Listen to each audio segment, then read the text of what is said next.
Yeah. Oh, look at how clear it is. Oh. Move! This is where I need to film. Oh my god, this is so stupid.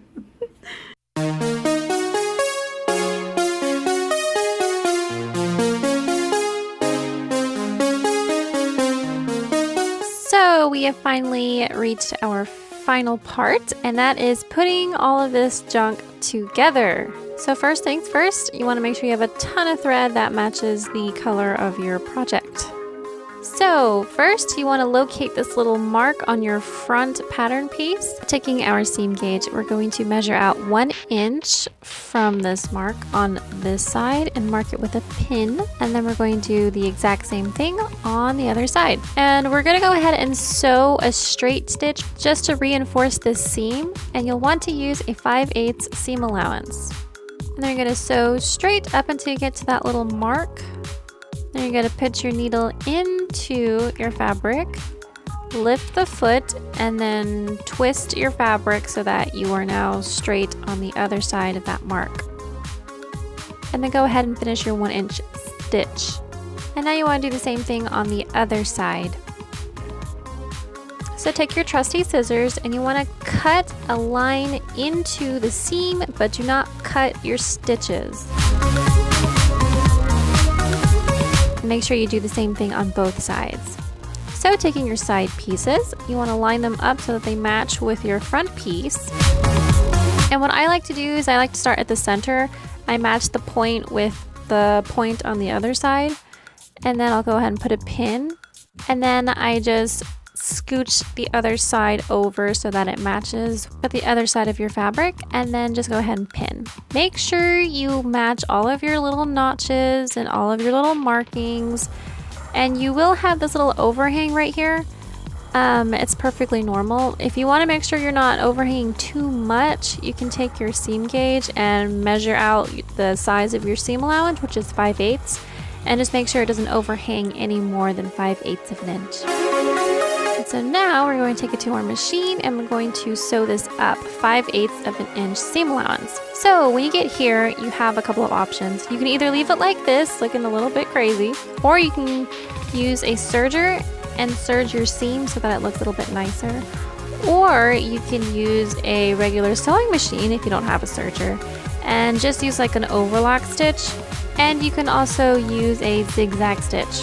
So I'm going to be using this one. It's an overlock stitch.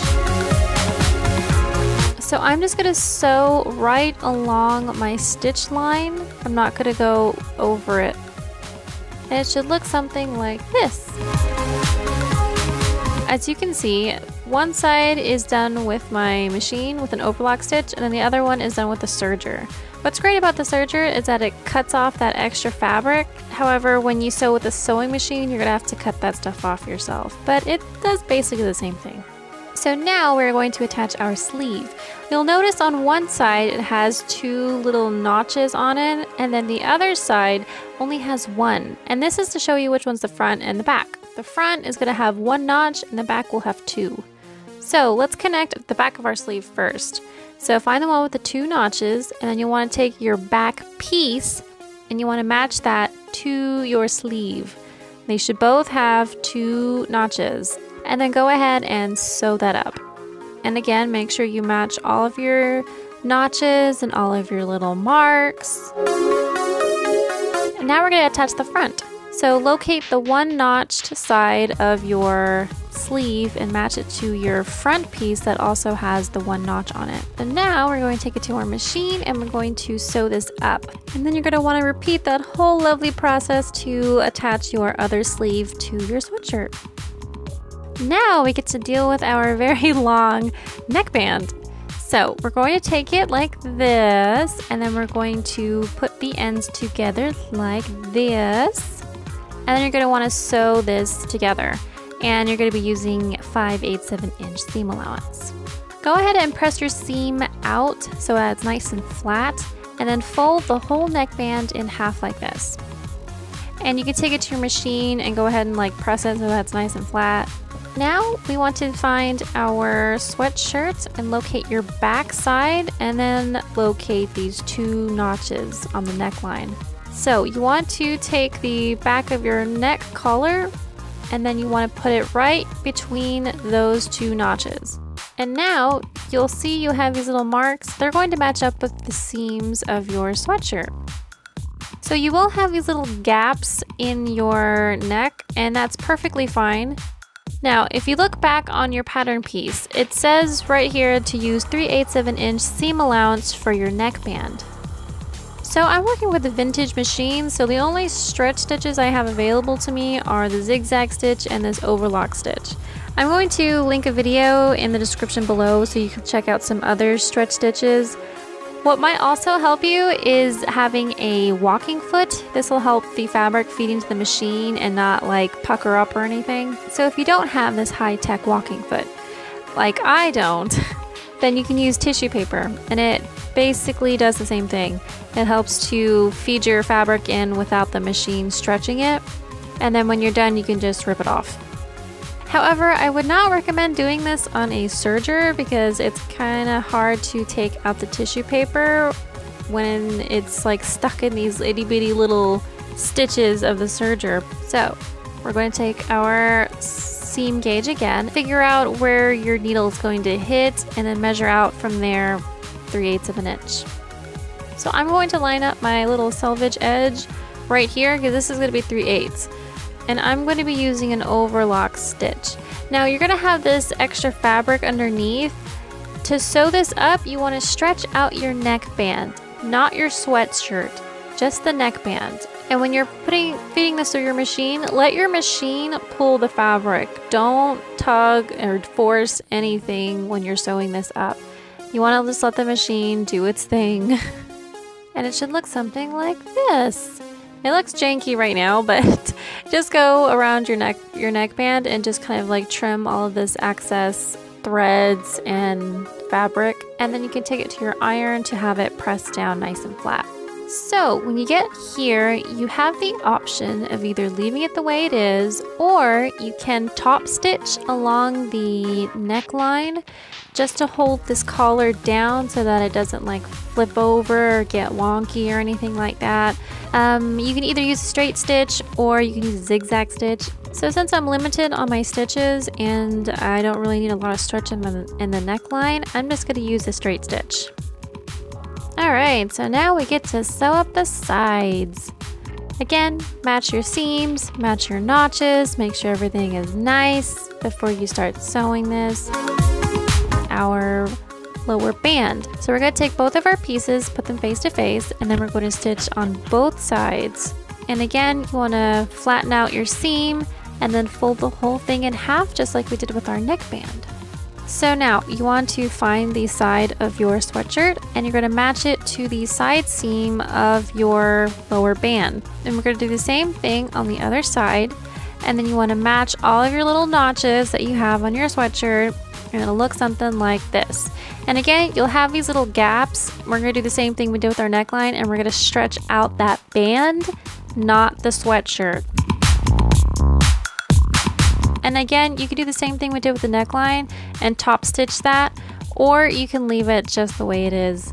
I left mine just the way it was. So for our cuff, we're going to use a 1.5 inch hem. So taking your trusty seam gauge for like the millionth time, so you're going to fold that over and make sure it's folded over 1.5 inch. And I went ahead and serged my cuff right here, but you can leave it just the way it is. And then I went ahead and zigzag stitched this up.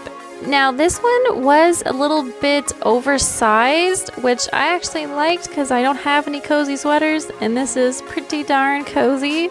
I really like how it turned out, but I did want to make another one that was a little bit more fitted. So I went back to my pattern chart and I went ahead and made a size 8. So if you look down at the last little piece of your chart here, there's some finished garment measurements, and it's got, you know, hip, bust, side length. What I was focusing on was the bust size because that's what I'm mainly concerned with. So yeah, so I wanted my sweatshirt to be a little bit more fitted, and the size 37 for the bust was about as tight as I was willing to go, and that just happens to be the smallest size. So since I wanted a size 37 for the bust, it corresponded with the size 8 pattern. So anyway, what I've gathered from making the two sweatshirts is that a size 8 seems like it's going to be a small, and a size 10 seems like it's going to be a medium, and a 12 I think is going to be a large, and the 14 would be extra large, and pretty much so on. So to make this second sweatshirt, I did everything exactly the same. The only thing I had to change was my sleeve. I needed to make it a little bit longer. And what I'm doing is making a guideline right down the center of my sleeve. And this is going to help me to keep everything in line. And then just cut your sleeve apart. So you want to take this extra sheet of paper, put it underneath your pattern, and then you want to take your ruler and find out how much you need to add. So I actually need to add 2.5 inches. And then I'm going to line my ruler up with my guideline that I just made. Put a mark 2.5 inches from the edge of my lengthening line. And then I'm going to take some masking tape and I'm going to tape down my pattern piece to this little scratch sheet of paper. And then I'm going to make my measurement a little bit longer. That way I can line up the second piece of my pattern. And then I'm going to take my ruler and make sure that my lower half of my pattern is lined up straight with my top half by using that guideline. And then I'm going to tape that second piece to the scratch sheet of paper. So now I'm going to be blending my pieces together. So I'm going to be going up a little bit on one side of my pattern piece. I'm going to be taking away a little bit from the other side of my pattern piece so that I have a line that goes right in between both of these ends. And it should look something like this. And before you put your lower band on, just try on your sweatshirt to make sure it fits exactly the way you want. This would be your last chance to make any kind of adjustments to your sweatshirt if you need to. And this came out absolutely perfect. It's so cute. It has my little mascot baby on it. I'm so excited. And again, just depending on what kind of fit you want, I would say the 8 is going to be a small, 10 is going to be a medium, 12 is going to be a large, 14 is extra large, and so on. So that might help you a little bit in kind of determining what size sweatshirt you want to do. Hopefully this helps. Any questions, definitely let me know and I will try my best to help. Good luck!